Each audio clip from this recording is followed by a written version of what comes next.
Assalamualaikum warahmatullahi wabarakatuh. Good evening. I am very nervous right now because I saw Liana and she's always a natural, and she always tells jokes, and I always get stressed over the fact that she tells jokes because I feel pressured to also tell jokes and make you all laugh. So laugh now. Very good. I met my quota for the day already. Okay, so I just wanted to say that, when Liana first opened the session and she was thanking, the organizer, for inviting her, I was like, I want to do the exact opposite, right? I want to not thank them for inviting me, and I'm very angry at them. You know why? Because they gave me quite a difficult topic. They gave Liana such a very talk about the breaking boundaries and all that. I said, I want to do that, right? And then they came talk about the difficulties that she faced, and what we can learn from them. So I was very upset with them. I'm very upset with you. I can say that because they are my colleagues, okay? But I mean, in all honesty and in all seriousness, I do understand where they are coming from, and I agree with them, right? A lot of times, the portrayal of religious figures, especially even companions, even the wives of the Prophet, are always romanticized to such a point that we see them as infallible. But we know that infallibility belongs only to the Prophet sallallahu alaihi wasallam, right? And because of this romanticized idea of what companions and the wives of the Prophet should be, we start to doubt whenever someone says, hey, actually there were things that happened during her lifetime, blah, blah, blah, blah, blah. And then they started listing down and they're like, oh, maybe she's not deserving of the title that she's holding and things like that. But that is obviously opposite from the truth, right? Because the fact is, everyone is entitled to make mistakes, right? But they need to acknowledge the mistake and they need to move on. And whatever mistakes that she has done, it should not in any way discredit the many good positive traits that she has, right? Whatever that Ustazah Liana has listed, and inshallah, I will be listing in my presentation. Okay, so, thank you, Adil, for inviting me. All right, moving on, Bismillah. Okay, so the first incident that I think I want to share with you, and I think this is a very, it's a point of learning because there's so many lessons that we can learn from this particular incident. I don't know, I think most of you would have heard of this incident, but please indulge me. I do want to kind of just briefly mention about this particular incident for those who might not have heard of it. So it's the Hadithul Ifk, the event of the slander, fitnah, basically, right? So what is this particular incident about? So it was during the time when the Prophet was fighting a battle, right? So Aisyah radiallahu anha was part of the entourage that followed the Prophet during the battle. Okay, so she was seated in a carriage, in a covered sedan, is it? They call it like a, you know what I mean? Like on top of a camel. So and then they stopped to rest, and then she decided to go down and relieve herself lah. Answer Mother Nature's call, right? So when she went down, she of course she had to find somewhere where it's secluded and then to relieve herself. And then after that she went up, and then she realized, I lost my necklace, she said. So she went back to look for her necklace. But unbeknownst to her, the entourage left without her because they didn't know that she wasn't inside. So they went on without her. So when she came back, she was like, everyone has left, right? So she didn't panic, okay, because she's brave and all. So she said, I was like, okay, I'll just sit here and wait for people to come and pick me. So while she was waiting, she fell asleep. And then suddenly there was a Sahaba, companion by the name of s.a.w. He acted like the last man for the troop. So he would be the one picking up things that they left behind, kind of thing. So when he was walking, he saw Sayyidah Aisyah, and he knew her because he has seen her before the revelation on veiling. And so he said, Inna lillahi wa inna ilayhi raji'un. He said that, right? And then when she heard that, she woke up, right? And they did not say anything. He just made the camel kneel down, and she went up, and that's it. And then he sent her back. Okay, so when he sent her back, people saw, right? Oh, no, they didn't know whatever la reaction, but basically, you get the gist, what's coming out, right? So I was Safwan and Aisyah, why? What happened? Right? And then what happened? they started to say things. We all know our people. We are very imaginative, right? And then we started to imagine, and then we decided to tell people about these wild imaginations of ours, right?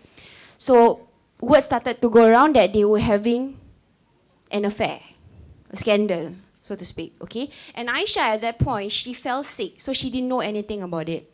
So she was sick, so she was at home, and she was, she didn't listen to all this news.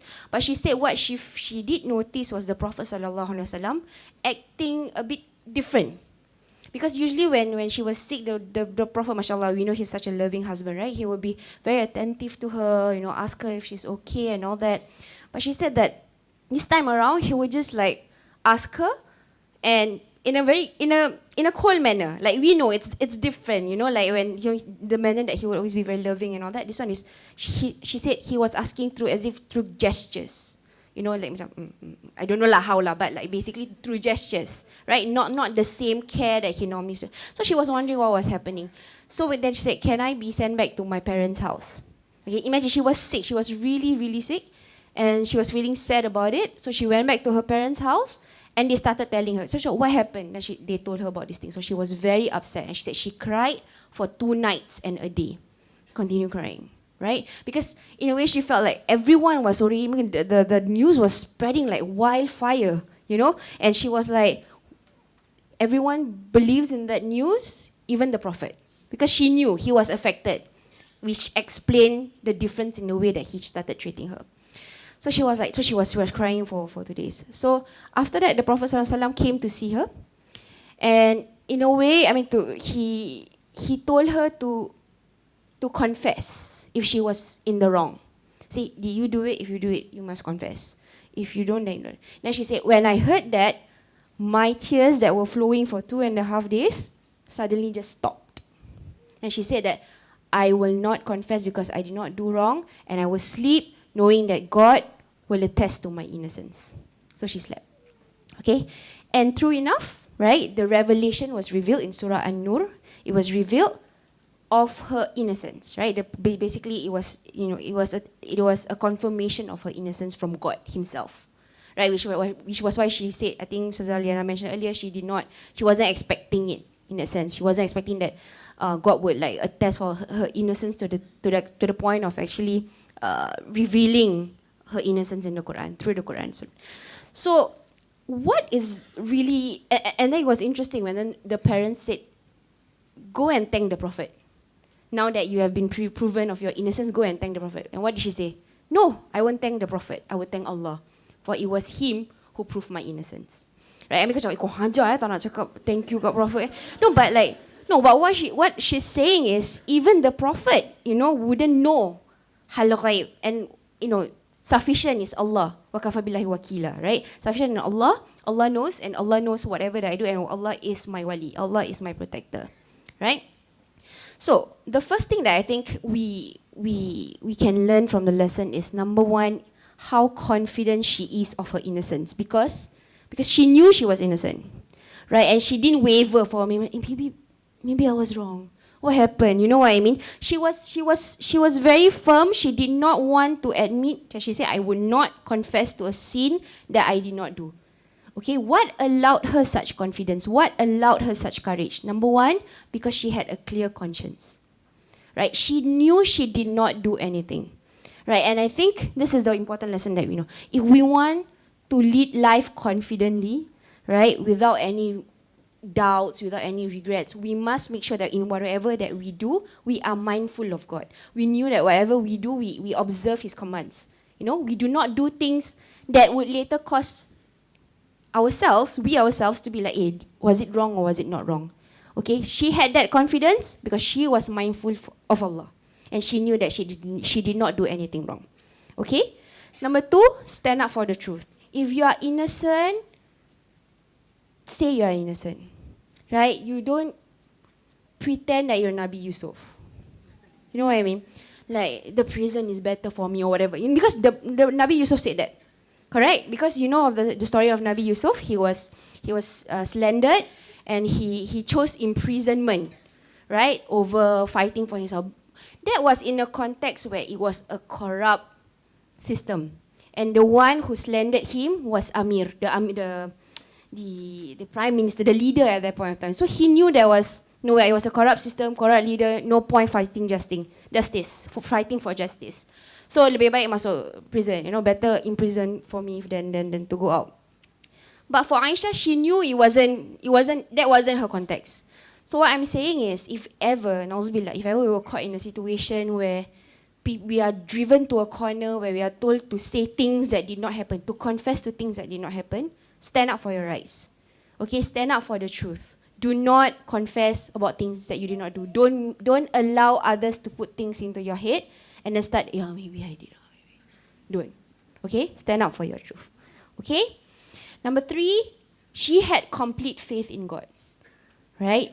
So, that is nothing. So she said that, okay, even if the Prophet ﷺ himself did not trust me, did not believe in me, I know that God will prove my innocence one day. Right? Okay, this reminds me of this hadith by Abdullah ibn Abbas. Okay, he said that he was advised by the Prophet ﷺ, and it's a very beautiful advice, and I want to share it with you. It says, young man, I will teach you some words. Be mindful of Allah, and He will take care of you. Be mindful of Him, and you shall find Him at your side. If you ask, ask of Allah. If you need help, seek it from Allah. Okay? If the world were together in order to help you, they would not be able to help you if Allah had written so. And if the world were together in order to harm you, they would not harm you, except if Allah had written so. So, I think it's very inspiring to know that even in the darkest moments of our lives, even if we feel that everyone else is turning against us, no one believes us, and we say, I want to die right now. It's common, right? People feel that there's no way out. No one believes in me. No one trusts me and all that. You need to know that Allah is always there. Okay? While the road may be long, but inshallah, if we have clear conscience, we know that we did not do whatever that, they said we were doing, and we have complete faith in God, then do believe that your faith in Him will not be ignored. Okay? There will be reward, there will be a way out. Okay? Allah has said that when there is difficulty, there will be relief. Okay? So inshallah, if you are in a very tough situation, remember, Aisyah radiallahu anha was also in that situation, but it was her faith in God that redeemed her in that sense. Okay? Alright, next point.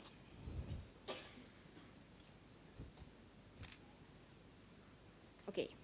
So those were the lessons that we could learn from Aisyah radiallahu anha. But I felt that there were also very important lessons that we could learn from those around her during the Hadithul Ifk. Okay, firstly was from her father, Abu Bakar radiallahu anhu. So what happened was, people were spreading the news about her and Safwan and all that, right? So one of those who spread those news was actually Mistah. Mistah is a relative of Aisyah and Abu Bakar. And Mistah was someone whom Abu Bakar radiallahu anhu would give financial assistance to every month. For nothing lah. Just for the fact that he was his relative. So every month I kasih you duit because Mistah was probably not very well off to do, and Abu Bakar was well off. So Abu Bakar was so angry with that. What did he say? He said that, I've been giving you all this assistance and you say these things about my daughter. It's only fair that I stop my assistance for you. So he decided to do that. Okay? So that was when there was another revelation of the verse, of a Quranic verse. It says, and let not those of virtue among you and wealth swear not to give aids to their relatives and the needy and the emigrants for the cause of Allah, and let them pardon and overlook. Would you not like that Allah should forgive you? And Allah is most forgiving and merciful. I mean, it's human, right? I mean, when someone does something evil to us, we have this tendency, ambil kau, buat aku macam ni, repel. You want to repel evil with evil, basically, right? That's maybe not you, that's me lah. I'm very feisty, right? So I'm like, balas dendam, okay? But I have to learn from this lesson, right? So I mean, it's normal, okay? But for Abu Bakar, he said, I'm not even going to repel you with evil. I'm just going to stop the assistance that I've been giving you every month, right? I mean, I was not, when I give you this, I did not expect any good deeds. But the least you could do is to not do bad things to me and my family, right? Fair? Fair enough? And then this verse got revealed. Right? What's the lesson of the story? Really, if we were to give, and if we were to do good things, we want to give charity, it really is not up to us to be the one deciding, is this person deserving of my charity? Is this person deserving? Really, it's none of our business. It's God's. Okay? So, and this is really the test of whether when we give with sincerity, with ikhlas, or otherwise. Because if we don't give with sincerity, we do hope for something in return. Right? Either we get praise or whatsoever, or at least you don't jadi anjing tercepit yang I lepaskan. You know what I mean? You know that, okay, just like, letting a trapped dog off, you know, and then it ends up biting you back. So that's the thing. So at least you don't be a dog and bite me back lah, in that sense, right? That's a crude way of putting it, right? So, but even that does not justify you stopping your assistance or your charity to him. Okay, so what more? I mean, it's beautiful in the sense that it makes us realize that whatever good deeds that we do, it's really for Allah. That is the meaning for that. It's sincerely for Allah, lillahi ta'ala, and this captures that. Right? So we are not in a position to even judge if someone is deserving of receiving our charity. Apalagi for us to judge, this person does not deserve God's Jannah. This person does not give. Hello, brother, sister. Oh, tak ada brother. Ada brother. Jannah is not even yours. How can you be the one who decide? Pandai. Who give you the authority? No one, right? I mean, God didn't give you the authority. You don't even have authority to decide whether the money yang you kerja every month, I don't know, sakit hati dengan your boss and whatever, like want to cekik him and all that, right? Even that hard-earned money, you cannot decide. What more of God's Jannah? Okay? Beautiful point, right? Beautiful. Please say beautiful. Profound. Right? Okay. So, sebenarnya dah seram ni. Macam dah nak habis pun. Okay. Okay, the next point. From Zaynab. Zaynab binti Jahsh. Who is Zaynab? Zaynab is the co-wife of Aisyah radhiyallahu anha. Okay, another wife of the Prophet. So like what Zaynab said, Zaynab lah. Liana said, right, she's jealous of her wives. I mean, normal human being, right? Women. You tengok gambar siapa? Who are you? Whose pretty woman are you checking out? You know, already we feel very jealous, right? You know, so it's just normal. Jealousy is normal, right? So Zaynab is one of those whom she had issues with lah, issues of jealousy with. Okay, so during that period of time, and Zaynab also didn't like her, basically. I mean, you know, they had some issues. So then the Prophet actually asked Zaynab, okay, Zaynab, what do you know and what have you seen about this incident? If Zaynab was a mean person, she would say, tambah-tambah lah. I knew it. I knew it, you made the wrong choice when you married her or something like that. Right? She could have used that opportunity to say bad things about Aisyah, but she did not. Right? What did she say? O Messenger of Allah, I would not claim to have heard or seen something that I did not, and by Allah, I do not know anything but good. Aisyah said she was the one among the wives of the Messenger who used to compete with me, because, you know, competition lah, jealous, right? But Allah protect her by means of her piety. Okay, so another beautiful lesson. I mean, in life, I'm sure we all have people whom we, you know what I mean? Right? You know, I know lah. You know what I mean? So whatever it is, do not use their moments of weakness. You know, do not jump on the opportunity to do them in, to throw them under the bus, right? When you have the opportunity to do so. You don't like him, okay, keep it between yourself. I mean, to yourself and all that. But don't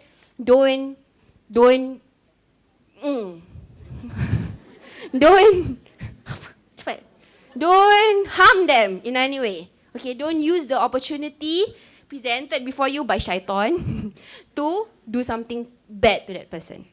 Okay, so and she's also being very honest, right? Despite the fact that she was jealous, she told the truth because she has never seen anything but good from Aisyah in a sense in this particular incident. So she told the truth. So how difficult must it have been for Zaynab? But she chose to speak the truth and she chose to not #onioning, right? Like you were saying, right? Oh, just now you laugh at her. Now I say onioning, you don't laugh betul-betul. So mean, you know. I was like, I'm going to use that joke. But anyway, so she didn't choose to to talk bad about Aisyah, right? She basically her conscience was also clear. Okay, remember? She chose to tell the truth. She would not spread lies, even if it means it would be able to put her in a superior position. Okay, so this is the message that we need to be mindful of. Okay, number 3, from the munafikin and those who join them. So we know that this incident is basically caused by people who were the munafiq, right? And they were punished severely after that. They were lashed for their when it was found out that it was a fitnah, right? But besides them, the main antagonists in this picture, okay, there were also people who were the minions yang macam, I heard about this story. Apa dia? Bawang kecil, garlic ke? they heard about these stories, so dia macam, it's just about like,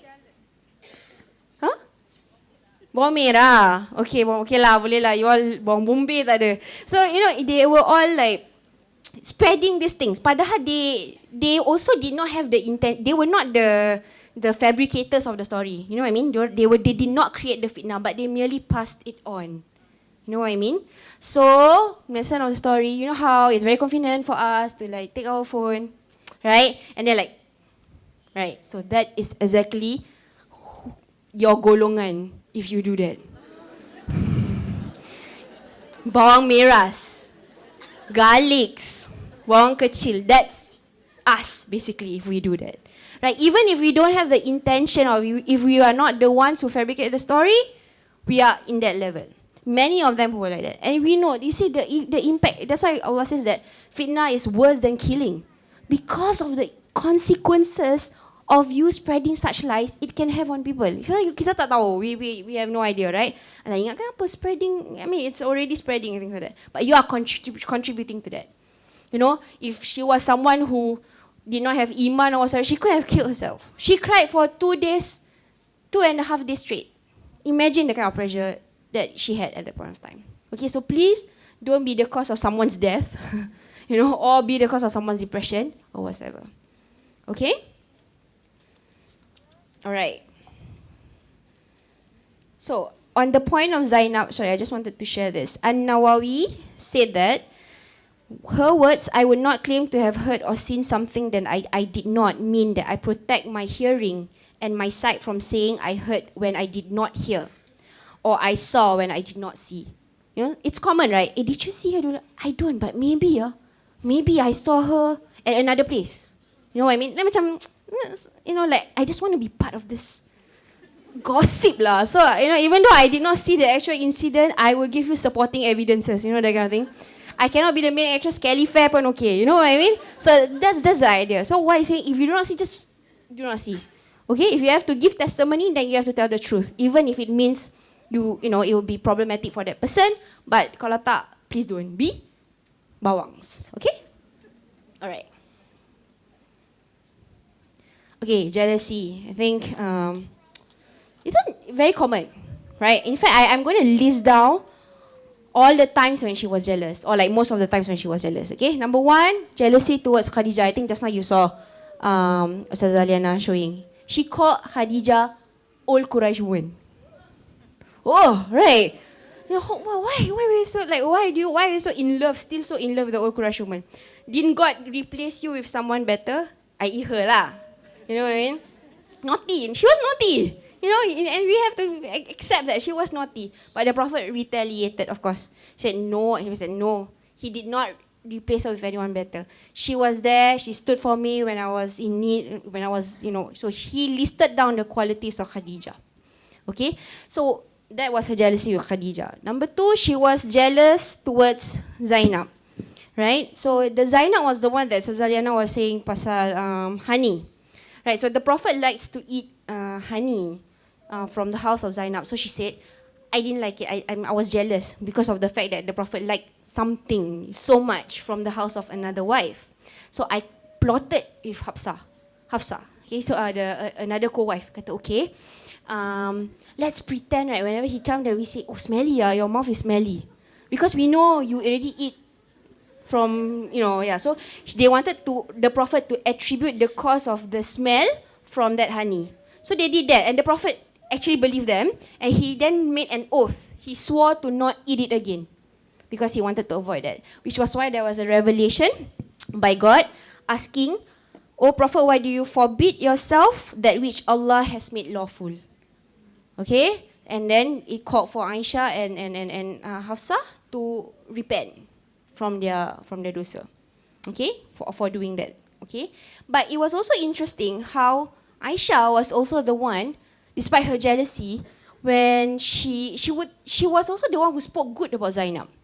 Right? She said that out of all the wives of the Prophet, Zaynab was the one who had who was the most generous. Okay, she was the one who like Ummul Masakin. She's the mother of the poor, basically, because of her generosity and all that. So she was the one who actually shared this beautiful fact about Zaynab as well. Okay, jealousy towards Juwairiyah. Which one was it? I forgot. Juwairiyah, right? Safiya first. Okay, Safiya. So Safiya, she, naughty girl also. She said, "O Messenger of Allah, have you noticed how short Safiya is?" She said that, you know. And what did the Prophet say? She said, "You have said a word so bad that if it were mixed into the sea, it would pollute the entire sea." Kenapa? Oh, ada orang lah ni selalu kena cakap pendek-pendek ya. Right. I mean in a joking manner. I mean I leave it to you all lah. Okay. Settle amongst yourself ah. But basically, I mean it goes to show, I mean saying someone is short can be something that is so, this is a reminder for me first and foremost lah, okay? A lot of us, we know we have said worse things about other people than this. And the Prophet said that is a word, if you throw it inside the vast ocean, it will pollute the entire sea. So, it shows that Aisyah had her moments of jealousy, definitely. But she always had the Prophet to correct her. Okay? Jealousy towards Sauda. Right? Sauda was another incident that they were at home and then she told Sauda to eat something. And then Sauda don't want. She said, "If you don't want, I'm going to like smear your face with like some tepung or that food lah, basically." And Sauda really didn't want. So she smeared. Then the Prophet said, "You take that, you smear balik her face." You know? So and then they are like, smear, you know, each other's face. You know what I mean? So, what I'm trying to say is there were moments of vulnerabilities, there were mistakes by Aisyah radiallahu anha. But what is most interesting in all these stories, right? It was Aisyah herself who related the stories though. Faham tak? So it was Aisyah herself who told everyone that these embarrassing things about her happened. So what does it mean? It means that she was well aware that whatever she did, you go and expose to people, I call someone, old Quraysh woman. I call someone short and all that. So she wasn't embarrassed about sharing the mistake because she wanted everyone to know and to learn from her mistakes.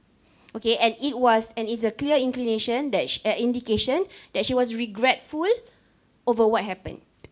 Okay, so she was jealous, yes, but she regretted, she repented, and she wanted everyone to learn that was wrong. Okay, and she wanted to share the lessons that she learned directly from the Prophet ﷺ himself with other people. Okay, there was also another incident that she was at her house and then the Prophet was receiving guests. So one of the other wives sent food to that house. So what she did was she was unhappy because it was her turn in that house, right? So why did the wife send food? So she took the plate and campak. So the plate broke, right? And the Prophet wasn't angry.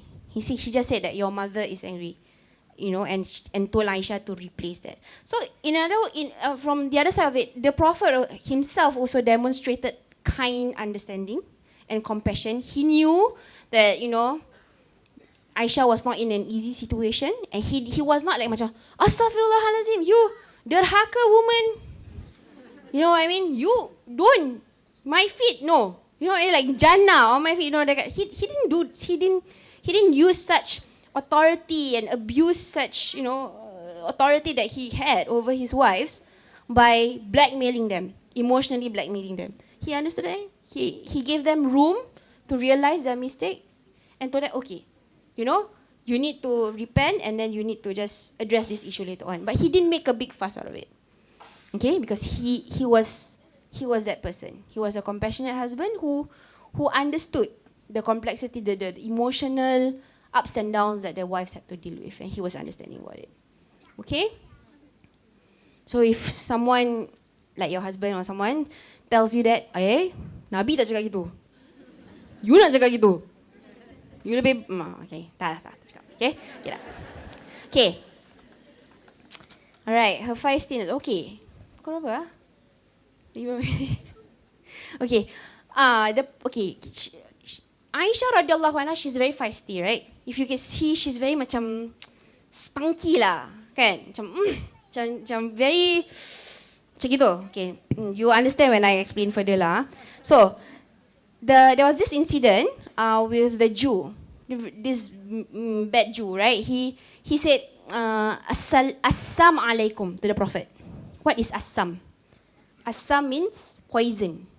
Poison upon you. Okay, so you all Assalamualaikum. Careful you don't wish poison for other people, okay? So that's what the Jew said. So she was very angry, right? So she said, and poison be upon you and the curse of Allah. She stood up for her husband lah, kan? Nak curse my husband, I curse you back. You know that kind of thing? So the Prophet said, easy Aisha, Allah loves compassion in everything. And she said, did you not hear what they said? The messenger of Allah replied, I already said, and upon you. So because the Prophet said, wa alaikum. Right? So there's no need, so you see, she's very feisty, and in many instances, it's not unjustified, but the Prophet was always there to kind of pull her back, right? And to advise her. So she had that personal nurturing by the Prophet. But never the Prophet actually said, you need to be a docile person who cannot demonstrate any feistiness on her. Never. He never said that. He encouraged her when it was needed, but whenever she went overboard, he would tone her down for a bit. Okay? And then, compassion for the camel. She was naughty lah, this girl, okay? I was on a camel that was somewhat intractable and I began to beat it. Because, apa ni, macam tak nak jalan, you know, that kind of thing. And the Prophet said, you must be compassionate. Okay? Whenever there is compassion in something, it adorns it. And whenever it is removed for something, it disgraces it. Okay, so the Prophet taught her a lot about, okay, you're feisty, which is good in some areas, but you need to understand the value of compassion.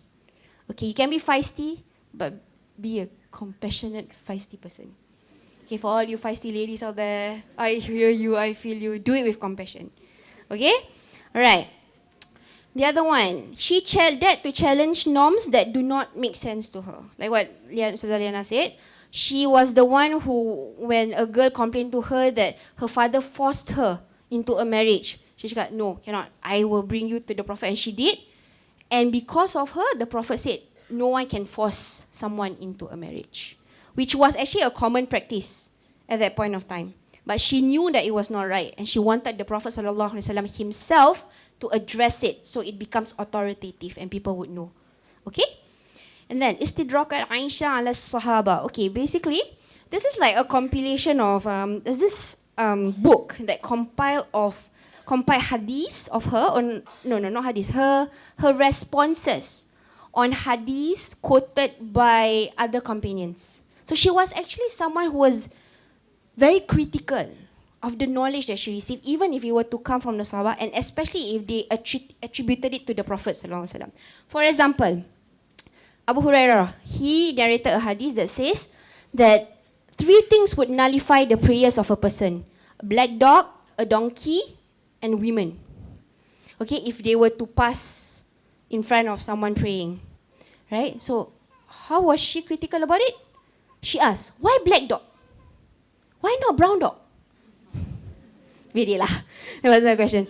She asked, are you saying that women are equal to dogs? You are putting us on the same level as dogs and donkey? That was her question. She was very critical about it. Because she said, the Prophet ﷺ was praying and I would lie between him and the Qibla. You know, and it did not nullify his prayers. Okay? So I mean, this is both hadiths are sahih, recorded as sahih in Bukhari. The discussions on it, maybe you can ask the boss of Adil because he's the hadith expert. But basically what I want to highlight to you is she's someone who is very critical in receiving knowledge. She would not just accept it as it is. And I think this is something that we need to learn from. You cannot just like, Ustaz saya cakap, macam tu lah. Cannot. We must be critical. Especially if you know that it is not in line with the values that Islam has taught us. Okay? The other one, the travelling woman. Okay, there was another Sahaba who says that, who narrated the hadith that a woman must not travel without her mahram. So she responded. She said, do all women have mahram? You know, I mean, I don't think it was her trying to be rude, macam, semua orang mahram ke? Not that kind, but she was asking, a rhetorical question, but she also wanted the person who narrated the hadith and the people around who heard that to think about it. What about people who do not have mahram? So there is a need to question this thing, because we all know narrations can be, there are rooms for, terlupa ke apa ke. Like in this case, Abu Hurairah narrated this hadith. Bad omens are to be found in a woman, a house, and a horse. 3 things. So she said, when she heard that, she kata, bless Abu Hurairah, but this is a case where he narrated only a part of the hadith, because she said it happened such that the Prophet ﷺ was actually preaching, right, teaching, and he was saying back in the Jahiliyah, people took these 3 things to be bad omens, but Abu Hurairah masuk part yang 3 bad omens. You know what I mean? So he did not hear about in the period of Jahiliyah, so he wasn't lying, okay, but he thought that was it. But actually, he did not hear the full story. Okay? So, Aisyah was there, so she wanted to clarify and she told the full story. Okay? So, that's why another important lesson is not only, I really heard from the Rasul, saya dengar mata kepala saya sendiri. No, but you might not have heard the whole thing. So, always clarify. That's why there's many layers of, clarifications and verifications that we will need to do before we spread something. Okay? So these are examples of, I would say, how the Aisyah radiallahu anha was very critical when receiving. Just want to share more, if you don't mind. So Ibn Umar, he said that a person will be punished for his or her family's lamenting or wailing over his or her death. I don't know if you've heard this, but I used to hear this a lot. That means if someone were to pass away, our family member were to pass away, and we were like, we lament and all that, then jenazah tu akan disiksa. I don't know if you've heard of that. Jangan nangis, jangan meraung, nanti jenazah kena siksa and all that. So it came from a hadith, right? But what did Aisyah say? No, it does not make sense, because God says that no soul shall be burdened. No soul shall bear the burden of the other. That means if you nangis, why I pula yang kena siksa? You know what I mean? So she said it doesn't make sense. You know what I mean or not? So you say, yes, lamenting and wailing out loud over someone's death is not right, but it's not that mayat tu yang dia dah meninggal dah, dia punya amalan dah tutup dah lah, you nak kasih lagi dosa kat dia buat apa, you know what I mean? So it's actually that person's sin lah, not the mayat. That's what she was saying. Okay? Alright. Okay. Ada lagi time? Give me a minute? 5 minutes. Okay. Just nice. Because I don't want to talk about this too long. Battle of Camel. Okay, I don't know about whether you've heard of this, but basically the Battle of Camel is happened during the time of Khalifah Ali, when Ali radiallahu anhu was the caliph, right? So there were a lot of political upheavals during that time, right? Namely because caused by the death of Uthman, right? So it was said Uthman radiallahu anhu was murdered, right? So he was murdered, but when Ali took over, he did not. Why? What's wrong? Okay, sorry. he did not immediately punish or brought to justice those who murdered Uthman, right? So that caused a lot of talks lah. You know what I mean? The bawangs, they were punished, but after that there were more bawangs, you see. So they went on to talk about it. So they started to have all these questions. So Aisyah heard all these things. So what she did was, yes, she left to see Ali radiallahu anhu, and she brought with her troops. Okay, but it was stated in several accounts of the history. He said that the reason why she brought out the troops to meet Ali was not to confront him and to wage a war against him, but it's about to ask him to consider, to quickly address this issue, to talk to him and to clarify, because there were so many, because he was in somewhere, but she was from Mecca, right? So they were, no, she was in Madinah. Okay, I forgot the story. But basically, they were in different cities. So there was already a lot of chaos in that particular city. So she wanted to go out and address it. So she brought troops with her. But people within those two troops, when they met, okay, when they stopped at a certain point, they started to launch the attack without Aisyah or Ali calling for the war. So they pandai-pandai because they wanted to create chaos. So that was why a lot of the Sahaba, including those who followed Aisyah, they were killed in the war. Okay? Because of the bawangness of, this is not level bawang, this is petai level, like very bad, they actually launched the war without, all these things.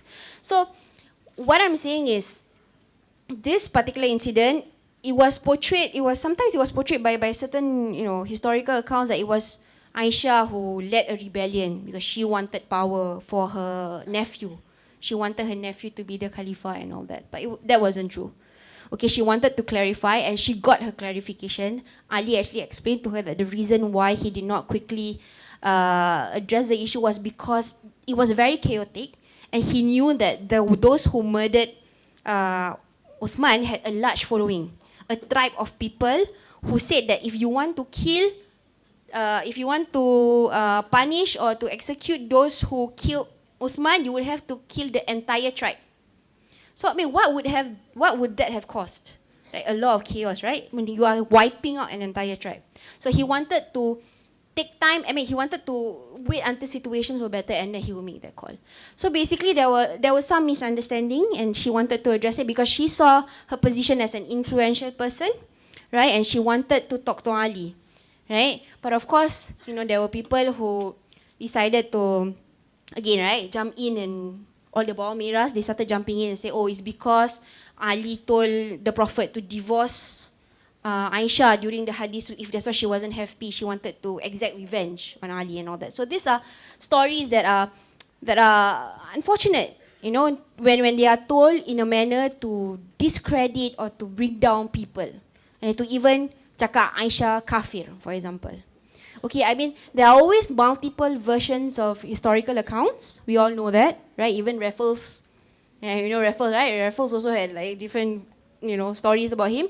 But it is really unfortunate when such differences lead to people apostatizing others.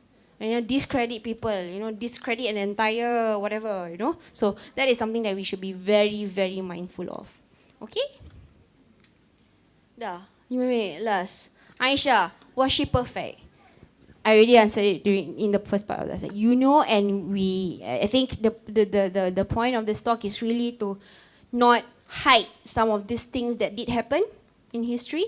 Okay, but what we want to tell you that it's really a reflection that she was not perfect, but that is why she's also very relatable to us.